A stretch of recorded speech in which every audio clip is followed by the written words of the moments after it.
నమస్కారం city news కి స్వాగతం. తెనాలి పర్యటనకు వస్తున్న వైఎస్ జగన్మోహన్ రెడ్డి ఆత్మ పరిశీలన చేసుకోవాలని మంత్రి నాదెండ్ల మనోహర్ అన్నారు. రాష్ట్రంలో అరాచక శక్తులను పెంచి పోషిస్తూ రాజకీయ లబ్ధి కోసం వైసీపీ చూస్తుందని, నేర చరిత్ర కలిగిన కుటుంబాలను పరిశీలించేందుకు వస్తున్న వైఎస్ జగన్ ఆత్మ పరిశీలన చేసుకోవాలని మంత్రి నాదెండ్ల మనోహర్ అన్నారు. నగర్లో ఇంట్లో గంజాయి పెంచారు, మొక్కలు పెట్టారు. ఏమైపోయింది చూడండి, అసలు ఎంత మార్పు వచ్చేసింది. అసలు మన రాష్ట్రంలో మీ అందరికీ తెలుసు, తెలంగాణ పోలీసు కూడా చివరికి ఆంధ్రప్రదేశ్లో గంజాయి ఆపుకోగలిగితేనే మేము ప్రశాంతంగా ఉండగలుగుతాం తెలంగాణలో అని వారు మన ప్రాంతానికి దాడులకు వస్తే ఆ పోలీసులపైన దాడి చేయించారు. ఆ రోజున సీనియర్ ఆఫీసర్లు, రాజకీయ నాయకులు ఎక్కడికక్కడ ప్రజల్ని చైతన్యపరచాలని ఒక ప్రయత్నం చేస్తే ఎవరన్నా విన్నారా, ఆగారా చెప్పండి? అటువంటి సంస్కృతి గతంలో ఎప్పుడు లేదు. ఈ కొత్త సంస్కృతి వీళ్ళు తీసుకొచ్చి అరాచక శక్తుల్ని, హిస్టరీ షీటర్లని, ఎవరిపైన 10 కేసులు, 12 కేసులు, 13 కేసులు ఉన్నాయో వాళ్ళు కూడా లా అండ్ ఆర్డర్ అంటే అసలు భయమే లేనట్టుగా, ఎవ్వరు మమ్మల్ని అడ్డుకోలేరు, మా కార్యక్రమాలు మేము చేసుకుంటూ వెళ్తాం, తోచిన విధంగానే మేము పనిచేస్తాం అనే ఆలోచనతో ఎంతమందిని ఇబ్బంది పెట్టారు చూడండి. నేను ఇందా చెప్పాను, నేను డైరెక్ట్గా గతంలో ఉన్న శాసనసభ్యుడు, వైఎస్ఆర్సీపీ శాసనసభ్యుడు 5 నిమిషాల్లో ఎలక్షన్ ముగిస్తా అని చెప్పిన వ్యక్తి ఆ రోజున పోలింగ్ రోజు సుధాకర్ అనే వ్యక్తి ఇంతమంది వెళ్ళిపోతున్నారు లోపలికి, మేము 3 గంటల నుంచి మేము క్యూ లైన్లో ఉన్నామంటే విచక్షణ రహితంగా ఎంత దారుణంగా ఆయన ఆ రోజు కొట్టారో మీరు అందరు చూశారు, రాష్ట్ర ప్రజలందరూ చూశారు. దీనికోసమే వీళ్ళు చేసిన ఈ పన్నాగం, ఈ ఎత్తు కూడా దానికోసమే. ఇటువంటి అరాచక శక్తుల్ని, గ్యాంగుల్ని ఇట్లా తయారు చేసి ఎలక్షన్ అనేది జరగకూడదు, జరగనివ్వం, 5 నిమిషాల్లోనే ఎలక్షన్ పూర్తయిపోతుందని చెప్పి మాట్లాడిన వ్యక్తులు వీళ్ళు. అంటే ప్రశాంతమైన వాతావరణంలో మన రాష్ట్రాన్ని మన అభివృద్ధి పందాలో నడిపించాలని, సంక్షేమంలో ఎక్కడ లోటు ఉండకూడదని గౌరవ ముఖ్యమంత్రి గారు, గౌరవ ఉప ముఖ్యమంత్రి గారు పవన్ కళ్యాణ్ గారు అందరం అహర్నిశలు కృషి చేసి ఒక మంచి వాతావరణం తీసుకొస్తే ప్రభుత్వాన్ని మనం ముందు తీసుకెళ్తామని ఒక ప్రయత్నం చేస్తున్న తరుణంలో కావాలని ప్రాంతాల్లో వచ్చి చిచ్చులు పెడుతున్నారు. కావాలని అనవసరంగా ఇటువంటి అరాచక శక్తుల్ని పోషించడానికి కోసం చేస్తున్న ప్రయత్నం ఇది. దయచేసి రాజకీయాలు దీనికోసం వాడబాకండి. జగన్మోహన్ రెడ్డి గారు కూడా ఆత్మ పరిశీలన చేసుకోవాలి. దీని వెనుక ఉన్న నేపథ్యం, బ్యాక్గ్రౌండ్ తెలుసుకోకుండా మీరు తీసుకున్న నిర్ణయాన్ని గురించి మీరు ఆలోచించాల్సిన అవసరం ఖచ్చితంగా ఉంది. ఒక ప్రశాంతమైన వాతావరణం లాంటి తెనాల్లో గత 5 సంవత్సరాల్లో వాళ్ళు కొత్తగా తీసుకొచ్చిన సంస్కృతి ఏంటి, ఏ విధంగా నడిపించారు, ఎంతమంది ఇబ్బంది పెట్టారు? తెనాలి 1 టౌన్ పోలీస్ స్టేషన్ పరిధిలో బంగారపు బట్టి నిర్వహించే సిద్ధేష్ అనే వ్యాపారి ఆత్మహత్యకు పోలీసులే కారణమని వార్తాపత్రికలు, సోషల్ మీడియాలో పోలీసులపై వస్తున్న అపోహలు నమ్మవద్దని డీఎస్పీ జనార్దన్ రావు తెలిపారు. గత ఏప్రిల్ 15న తెనాలి పట్టణ 2వ పోలీస్ స్టేషన్ పరిధిలోని ఎంఎం జ్యువెలర్స్ అధినేత రమేష్ అనే ఆయన వచ్చి వారి దగ్గర స్టాక్ మేనేజర్గా ఉన్న అనిల్ కుమార్ జైన్ తనని మోసగించి సుమారు కేజీ బంగారం దొంగిలించాడని కేసు నమోదు చేశారని, దర్యాప్తులో భాగంగా ముద్దాయి అనిల్ కుమార్ జైన్ విచారిస్తే తన వద్ద కొంత బంగారం ఉందని ఒప్పుకున్నాడని, ఆ బంగారాన్ని రికవరీ చేయడం జరిగిందని, మిగతా బంగారం గురించి అడగగా అతను కొంతమంది వ్యక్తులకు వాటిని అమ్మినట్లుగా చెప్పారని, దర్యాప్తులో భాగంగా వారిని పిలవడానికి, కేసులో వారి పాత్ర ఎంతుందో తెలుసుకోవడానికి తెనాలి 3 టౌన్ ఎస్ఐ ప్రకాష్ రావుని అధికారిగా బాధ్యతలు అప్పగించడం జరిగిందని, ఈ దర్యాప్తులో భాగంగా గత నెల 31వ తేదీ సాయంత్రం సుమారు 7 గంటలకు ముద్దాయి చెప్పిన ప్రకారం తెనాలి పట్టణంలో బంగారం వ్యాపారం చేస్తున్న సిద్ధేష్ను పిలిపించడం జరిగిందని, అయితే బంగారంను బట్టి వ్యాపారానికి సంబంధించిన వాళ్ళ అసోసియేషన్ పెద్దలతో అతను కలిసి వచ్చి ముద్దాయి అనిల్ కుమార్ జైన్ అతనికి 100 గ్రాముల బంగారం అమ్మినట్లుగా ఇద్దరు ఒప్పుకున్నారని, ఇది విన్న అసోసియేషన్ పెద్దలు వారి బంధువులు ఉదయాన్నే వచ్చి ఏ విషయం మాట్లాడదామని చెప్పగా అందుకు ఎస్ఐ అంగీకరించి అతనిని పంపించి వేశారని,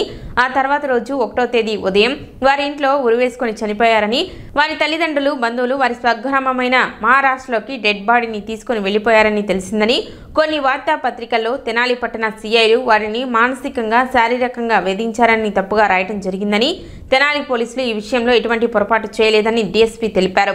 సిద్ధేష్కు సంబంధించిన సంఘ పెద్దలు, రక్త బంధువులు స్టేషన్ కు వచ్చి మాట్లాడి వెళ్లిపోవడం జరిగింది తప్ప అక్కడ తప్పుగా ప్రచారం జరుగుతున్న విధంగా ఏమీ జరగలేదని తెలియజేశారు. చనిపోయిన సిద్దేశ్ వాట్సాప్ సందేశంలో కుటుంబ పరంగా కానీ మానసికంగా అనేక సమస్యలు ఉండి ఉండవచ్చునని అనుమానం వస్తుందని, అంతేగాని పోలీసు వారి గురించి తప్పుగా ఏమీ రాయలేదన్నారు. కొన్ని పత్రికలు అద్దాన్ని వక్రీకరించి సూసైడ్ నోట్లో పోలీసు వారు తప్పు ఉన్నట్టుగా రాయటం ఎంతవరకు సమంజసం, దీనిని ఖండిస్తున్నామన్నారు. తెనాలి ప్రజలు, వర్తక వ్యాపార సంఘాలు నిజ నిజాలు తెలుసుకుని వారి యొక్క అనుమానాలు ఏవైనా ఉంటే బంగారు బట్టి సంబంధించిన సంఘ పెద్దలతో మాట్లాడితే వారి అనుమానాలు అన్నీ నివృత్తి అవుతాయని చెప్పారు. చట్ట ప్రకారం నేరస్తుని విచారించిన క్రమంలో వారు మరొక పేరు చెప్పి దొంగ సొత్తు ఇచ్చామని చెప్తే వారిని కూడా పోలీస్ స్టేషన్కి పిలిచి ఎంక్వైరీ చేయవలసిన బాధ్యత పోలీసుల మీద ఉంది. దానిని తప్పుగా చెప్పడం, మాట్లాడటంలో అర్థం లేదని డీఎస్పీ జనార్దన్ రావు అన్నారు.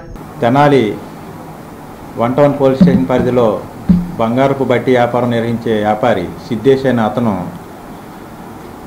ఆత్మహత్య చేసుకున్నాడని, దానికి కారణం పోలీసులని కొన్ని వార్తాపత్రికలు, సోషల్ మీడియాలో ప్రచారం జరుగుతూ ఉంది. దీనిపై నేను ఈరోజు మీడియా సమావేశం పెట్టడం జరిగింది. ఇందులో గత నెల 15వ తారీఖున తెనాలి 2 టౌన్ పోలీస్ స్టేషన్ పరిధిలో ఎంఎం జ్యువెలర్స్ అధినేత కంప్లైంట్ ఇచ్చారు. వారి దగ్గర పనిచేసే మేనేజరు 1.5 కేజీలు బంగారం మిస్అప్రోప్రియేషన్ చేసి చీటింగ్ చేసి వెళ్ళిపోయారని దాని మీద ఒక కేసు రిజిస్టర్ చేయడం జరిగింది. ఈ కేసు దర్యాప్తులో భాగంగా మేము అనిల్ కుమార్ జైన్ని కస్టడీలో తీసుకొని విచారించినప్పుడు అతని దగ్గర ఈ షాపుకు సంబంధించిన కొంత బంగారం రికవరీ చేయడం జరిగింది. మిగతా బంగారం గురించి అతన్ని విచారించినప్పుడు అతను ఎవరెవరి దగ్గర ఎంతంత మొత్తంలో అమ్మాడో, తాకట్టు పెట్టాడో ఇవన్నీ చెప్పడం జరిగింది. అందులో భాగంగా కొంత సొమ్ము రికవరీ చేయడం జరిగింది. అయితే ఈ కేసులో ఈ వ్యవహారాలు చూడడానికి ఇన్వెస్టిగేషను 3 టౌన్ ఎస్ఐ ప్రకాశ్రావుని నేను అప్పగించాను. అందులో భాగంగా అతను పిలవడం, వాళ్ళిద్దరితో మాట్లాడడం, ఏం జరిగిందని విచారించడం ఇదంతా జరుగుతూ ఉంది. దీంట్లో భాగంగానే 31వ తారీఖు రాత్రి 7 గంటల టైంలో ఈ సిద్దేశ్ అనే వ్యాపారిని స్టేషన్ పిలిపించారు. వారితో పాటు వారి సంఘ పెద్దలు, బంధువులు కూడా వచ్చారు. ఆ విచారించిన క్రమంలో అనిల్ కుమార్ జైన్ 100 గ్రాముల బంగారం ఇతనికి అమ్మినట్టుగా ఇద్దరు ఒప్పుకొని పెద్దల ముందు కూడా అది జరిగింది విషయం. దానిపై సంఘ పెద్దలు, ఆ బంధువులు దీనిపై మేము రేపు మార్నింగ్ వచ్చి ఏ విషయం చెప్తామని అతన్ని వెంటనే స్టేషన్ నుంచి వెళ్ళిపోయారు. అంతేగాని ఈ 2 టౌన్ సిఏ గారు, 3 టౌన్ సిఏ గారు వారి మానసికంగా, శారీరకంగా హింసించారని రాయడం కరెక్ట్ కాదు. వాళ్ళ బంధువులు, సంఘ పెద్దల సమక్షంలో మాట్లాడి ఎస్ఐ గారు వారిని ఇమీడియట్గా పంపించేయడం జరిగింది. అయితే ఆ మర్నాడే ఆయన ఉరి వేసుకొని ఆత్మహత్య చేసుకున్నారని వారి బంధువులు అతన్ని మహారాష్ట్ర తీసుకెళ్ళిపోయారని తెలిసింది. అయితే ఈ విషయంలో పోలీసు వారికి ఎటువంటి సంబంధం లేదు.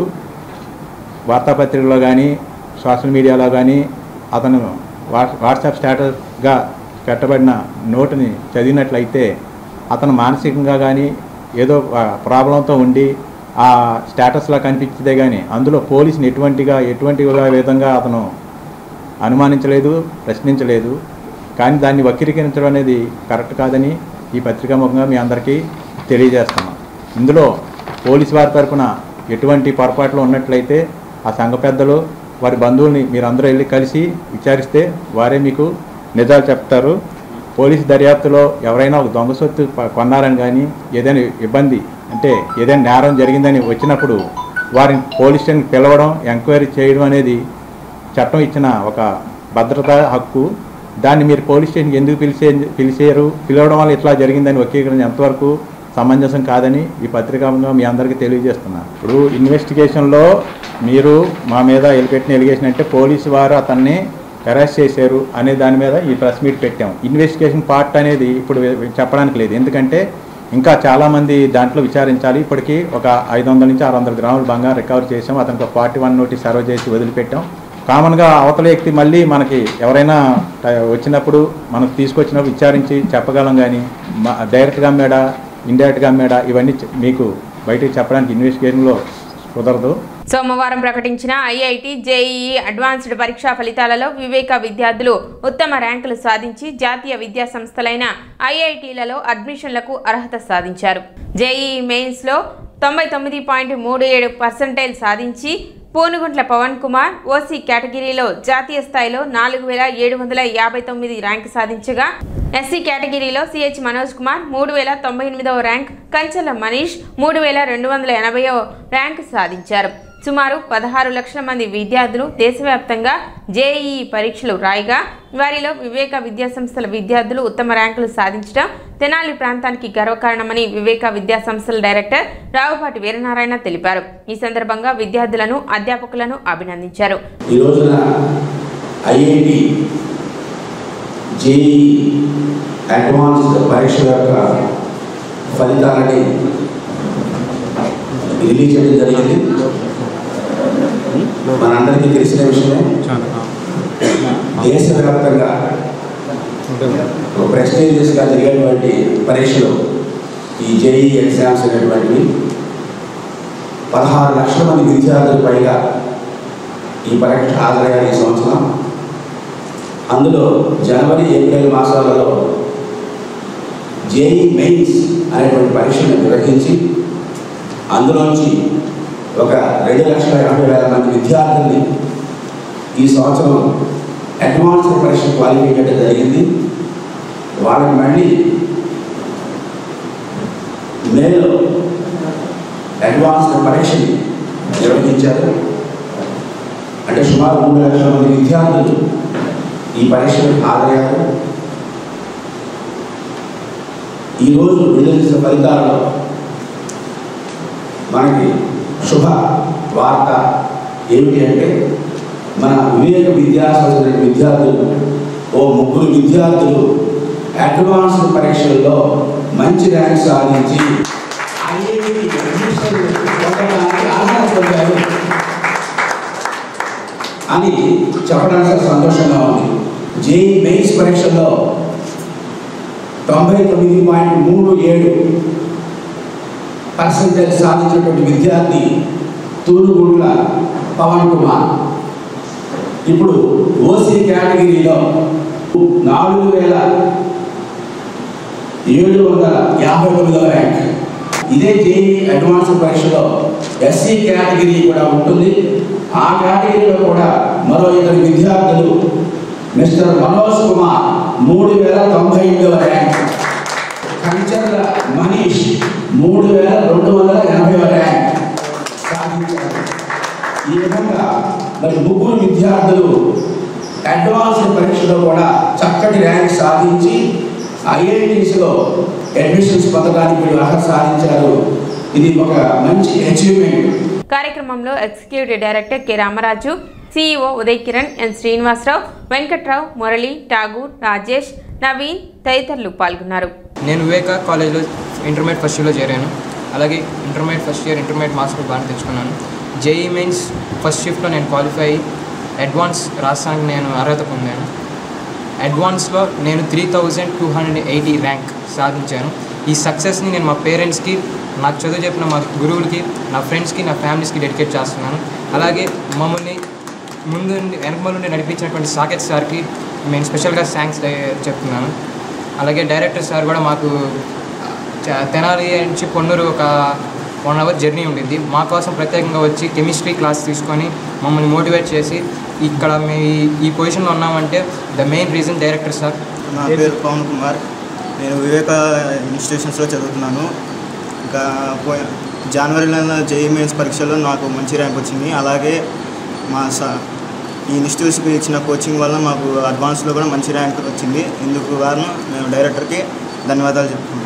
నాకు సపోర్ట్ చేసిన మా పేరెంట్స్కి, నా ఫ్యామిలీకి, అలాగే ఫ్రెండ్స్కి కూడా ధన్యవాదాలు చెప్తున్నాను.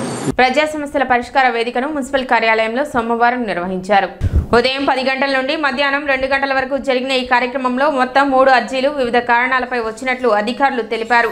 ప్రతి సోమవారం జరిగే ఈ కార్యక్రమంలో పట్టణంలోని సమస్యలపై అర్జీలు అందజేయవచ్చునని, ప్రజలందరూ ఈ అవకాశాన్ని ఉపయోగించుకోవాలని వారు సూచించారు.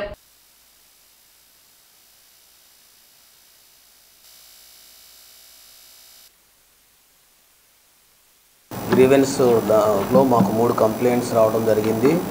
ఒకటేమో చెట్టు అడ్డంకుల గురించి ఒకటోను, 2 ఏమో వాళ్ళ మెయిన్ కాలువ డ్రైనేజీ వ్యవస్థ మీద వచ్చాయి. వాటిని స్వీకరించి వాటి పరిష్కారానికి మేము వెంటనే తగు చర్యలు తీసుకోవడం జరుగుతుంది. అలాగే పట్టణంలో 3వ తారీఖు నుంచి యోగాంధ్ర కార్యక్రమాలు 21వ తారీఖు వరకు జరుగుతాయి.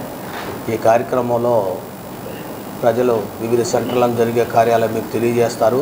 కాబట్టి ఆ సెంటర్స్ యందు పట్టణ ప్రజలు కూడా యోగా కార్యక్రమాలు దీనికి సంబంధించినటువంటి యోగాసనాలు కూడా ప్రజలు కూడా నేర్చుకొని ఆరోగ్యవంతులుగా ఉండాలని మనం చేస్తూ ఉన్నాం. అలాగే పట్టణంలో అన్ని ఏరియాల్లో అన్ని ప్రాంతాల యందు వర్షాలు వస్తూ ఉన్న సందర్భంలో ఈ టైంలో ప్రత్యేక కార్యక్రమాలు చేపట్టాం. వాటిలో భాగంగా ప్రతి మెయిన్ డ్రైన్స్ కానివ్వండి, సపోర్ట్ డ్రైన్స్ కానీ అన్నీ కూడా క్లీన్ చేయడం జరుగుతూ ఉంది. దీనికి మద్దతుగా మీరు కూడా ప్రజలు కూడా మురుగు కాలంలో కానివ్వండి, రోడ్లపైన కానీ మిగిలిపోయిన చెత్తలు వ్యర్థాలన్నీ కూడా కాలంలో వేయకుండా జాగ్రత్తలు తీసుకుంటే ఆరోగ్యంగా మనకు చక్కగా దోమల నివారణకు మరియు ఆరోగ్యంగా ఉండటానికి అవకాశం ఉంటుంది. వీటిని కూడా మీరు పరిగణలో తీసుకోవాల్సిందిగా ముఖ్యంగా మనవి చేస్తూ, ఇంకా ఏమైనా మీకు ఏదన్నా సమస్యలు ఉంటే వెంటనే మీరు టోల్ ఫ్రీ నెంబర్ ఒకటి ఏర్పాటు చేసాం. దానికి సంబంధించి మీ వెంటనే తెలియజేస్తే వాటిని వెంటనే 24 గంటల్లో పరిష్కరించడానికి మునిపాలెం సంఘం తరపున సిద్ధంగా ఉన్నామని తెలియజేస్తాం. ఈ నెల 8వ తేదీ జరిగే ఛత్రపతి శివాజీ శోభాయాత్రను జయప్రదం చేయాలని నిర్వాహకులు కోరారు. శివాజీ స్మారక సమితి మరియు హిందూ చైతన్య వేదిక ఆధ్వర్యంలో ఛత్రపతి శివాజీ పట్టాభిషేకాన్ని పురస్కరించుకొని జూన్ 8వ తేదీ సాయంత్రం 4 గంటలకు సుల్తానాబాద్ వద్ద నుండి శివాజీ చౌక్ వరకు జరిగే శోభాయాత్రను విజయవంతం చేయాలని సోమవారం తెనాలిలో ఏర్పాటు చేసిన విలేకరుల సమావేశంలో వారు కోరారు. ఈ నెల 8వ తేదీన శివాజీ మహారాజ్ అంటేనే యావత్ ప్రపంచ హిందూ సమాజానికి ఒక గొప్ప దార్శనికుడు, ఒక గొప్ప పరాక్రమ రాజు ఎవరంటే ఈ యొక్క యావత్ ప్రపంచంలో ఛత్రపతి శివాజీ మహారాజ్. ఆ యొక్క ఛత్రపతి శివాజీ మహారాజ్ యొక్క పట్టాభిషేకము క్రీశకము 1674 సంవత్సరంలో జూన్ 8వ తేదీన జరిగింది. మహారాష్ట్రలోని రాయగఢ్ పట్టణంలో క్రీశకం 1674 జూన్ 8వ తేదీన మహారాష్ట్రలో రాయగఢ్ పట్టణంలో జరిగింది. ఆ యొక్క పట్టాభిషేకాన్ని పురస్కరించుకొని యావత్ ప్రపంచం కూడా ఈ నెల 8వ తేదీన పట్టాభిషేక ఉత్సవాలు జరుపుతుంది. మన తెనాలిలోని మార్కెట్ యార్డ్లో సాయంత్రం 4:30 బైక్ ర్యాలీ ప్రారంభమవుతుంది. ఈ యొక్క బైక్ ర్యాలీలో పట్టణము మరియు నియోజకవర్గ స్థాయిలోని యావత్ హిందూ బంధువులందరూ హాజరయ్యి ఈ యొక్క బైక్ ర్యాలీని మార్కెట్ యార్డ్ నుంచి మన శివాజీ చౌక్ సెంటర్ వరకు ఈ ర్యాలీ జరిగింది. సమావేశంలో బీజేపీ నాయకులు కొవ్వూరి శ్రీనివాసరావు, విశ్వ హిందూ పరిషత్ నందికంటి రామాంజనేయులు, బజరంగ్ దళ్ నిట్టా బాలు, హిందూ చైతన్య వేదిక కారంపూడి రమాదేవి, ఈహెచ్పి ధర్మ ప్రచారక్ అప్పల అనిల్ కుమార్, విశ్వ హిందూ పరిషత్ డికే మారుతి శర్మ తదితరులు పాల్గొన్నారు. అదేవిధంగా శివాజీ మహారాజ్ గురించి చెప్పాలంటే ఎంతో మహోన్నతమైనటువంటి వ్యక్తి ఆయన. అలాంటి గొప్ప వ్యక్తి పట్టాభిషేకం చేసిన రోజు, రాజుగా పట్టాభిషేకం చేసిన రోజు ఆయన ఒక రాజుగా ఉండి పేద ప్రజలు ఎవరైతే ఉన్నారో వాళ్ళ రాజ్యంలో వాళ్ళందరినీ కాపాడటం కానీ, వాళ్ళందరికీ దగ్గర తీసుకోవటం కానీ, అదేవిధంగా మహిళలకి అందరికీ కూడా ఒక అన్నలాగా ఆయన ఇది చేసి వాళ్ళ రాజ్యంలో ఉన్నటువంటి ప్రజలందరినీ కూడా కాపాడిన వ్యక్తి శివాజీ మహారాజు. మరి అలాంటి గొప్ప వ్యక్తి యొక్క పట్టాభిషేకం మనందరం మన హిందూ ఆధ్వర్యంలో, మన హిందూ సంఘ వివిధ క్షేత్రాల ఆధ్వర్యంలో చేసుకున్నందుకు వాళ్ళకి సపోర్ట్తో ఈ స్మారక సమితి వాళ్ళు ఎవరైతే ఉన్నారో నిజంగా వాళ్ళకి నా హృదయపూర్వక ధన్యవాదాలు తెలియజేయాలా. ఎందుకు అనగా 59 సంవత్సరాలకు ఎవరున్నా లేకున్నా, ఒకళ్ళు ఇద్దరు ఎవరున్నా లేకున్నా ఒకళ్ళు ఇనిషియేటివ్గా తీసుకొని వాళ్ళు 60 సంవత్సరాల నుంచి ఒక కార్యక్రమాన్ని దిగ్విజయంగా చేస్తున్నారంటే అది నిజంగా చాలా గొప్ప విషయం. సిటీ న్యూస్ ఇంతటితో సమాప్తం. నమస్కారం.